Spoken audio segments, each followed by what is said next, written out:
лидери во регионот по економски раст. Зголемени пензии, зголемени плати. Звучат познато овие зборови. Не се ни сомневам. Живееме во чудна земја. Само во нашата земја нешто што е позитивно се наставува да не се забележи. А оно негативното, тоа станало позитивно и тоа со само неколку спинови. Живееме во земја каде да си реален значи да си против. Каде ако не спинуваш на другите, тогаш се сметаш дека си исто така против. Живееме во земја каде вистинските дебати ви зоведа како милионер. Македонските филмови, серии, продукции се заменјаат со турски серии, српски продукции, монологно водење на вести и дури временски прогнози кои се делумно точно. Се додека гледаме во црвено или сино, нема да ја видиме сивата реалност. Потака, во низата на лидерство на нашата земја, често се заборава за спомна она најубедливото лидерство.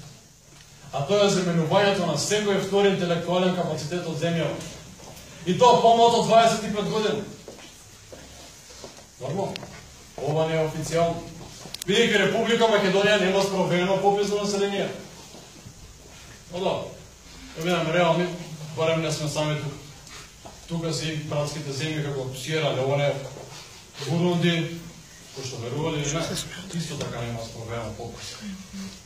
Јас не велам дека не може да се живее и успе во Македонија. Оно што го велам е дека за да се успее, мора да заборавиш на својата вистина. Мора да научиш да замислуваш. Мора да научиш да кажеш дека нешто е бело. И ако ти гледаш дека е црно. Но најтешко од себе. Најтешко од себе кога мора да го гледаш твојот соученик, кој што ти се посмува во училиште дека учиш. Или дека запишуваш на факултет.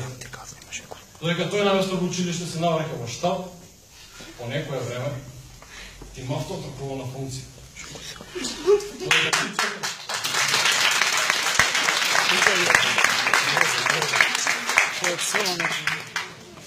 Додека ти за тоа време чекаш 15 на ред за да влезеш кај него, а редот е зголеме дури 5 пати од она што би бил, бидејќи истиот тој се е продолжил пузата за кафе.